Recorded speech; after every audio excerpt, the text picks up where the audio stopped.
Scammers 53 లక్షలు scam చేశారంట. అది కూడా 73 ఏళ్ళున్న ఒక వృద్ధ మహిళ మీద.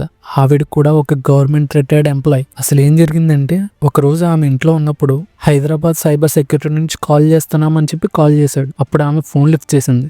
ఏమైందని అడిగితే, మేము ఇలా సైబర్ సెక్యూరిటీ నుంచి కాల్ చేస్తున్నాం, మీ పేరు మీద weapon dealing, drugs dealing cases నమోదయ్యాయి, మీరు అర్జెంటుగా 2 గంటల్లో హైదరాబాద్ పోలీస్ స్టేషన్ లో వచ్చి మీరు రిపోర్టింగ్ ఇవ్వాలి అని చెప్పాడు. దానికి ఆమె కంగారు పడింది. నేను ఉండేది ఢిల్లీలో నాయనా, నేను 2 hours లో ఢిల్లీ నుంచి హైదరాబాద్ రాలేను, నా వల్ల అవ్వదు అని చెప్పింది. దానికి వాడు, మీరు కంగారు పడకండి, మీరు తప్పు చేయట్లేదు అన్న విషయం నాకు అర్థమైంది, కానీ మీ పేరు మీద ఈ 2 కేసులే కాదు, ఇంకొక కేసు కూడా ఉంది, అది వచ్చేసరికి మనీ లాండరింగ్ కేసు, కావాలంటే సిబిఐ ఆఫీసర్ ని కాంటాక్ట్ చేస్తున్నా అని చెప్పి సిబిఐ ఆఫీసర్ కాన్ఫరెన్స్ కలిపాడు. ఆ సిబిఐ ఆఫీసర్ వచ్చేసరికి, మీ పేరు మీద చాలా కేసులు ఉన్నాయమ్మా, ఇలా మనీ లాండరింగ్ కేసు ఉంది, డ్రగ్ డీలింగ్ కేసు ఉంది, వెపన్ డీలింగ్ కేసు ఉంది, సో మేము ఏం చేయలేం, మీరు కన్ఫర్మ్ గా వచ్చి ఇక్కడ అటెండ్ అవ్వాలి, లేదంటే మీ అకౌంట్ లో 3 కోట్ వెపన్ డీలింగ్ ద్వారానే వచ్చాయి అని చెప్పి మేము కేసు నమోదు చేసి మిమ్మల్ని అరెస్ట్ చేస్తామని చెప్పి బెదిరించాడు. ఆమె చాలా కంగారు పడింది. వాళ్ళకి మేము ఏ తప్పు చేయలేదని చెప్పి చాలా సార్లు చెప్పింది. ఒక అరగంట తర్వాత వాళ్ళు ఏం చేశారంటే, మీరు చెప్తున్నది మేము నమ్ముతున్నాం అమ్మా,